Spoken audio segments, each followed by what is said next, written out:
Hi everyone, welcome back to another video from Wake&Tech.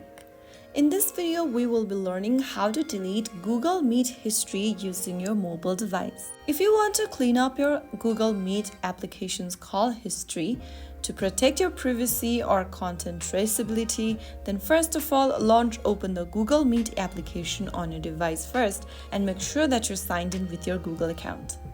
On the home screen, go ahead and tap on the three horizontal lines at the top left corner, and then in the expanded menu, click on Settings. Inside Settings, click on History. From the History tab, click on Delete All History, and then in the pop-up, click on Delete once again. Soon after you do that, your Google Meet history will be deleted.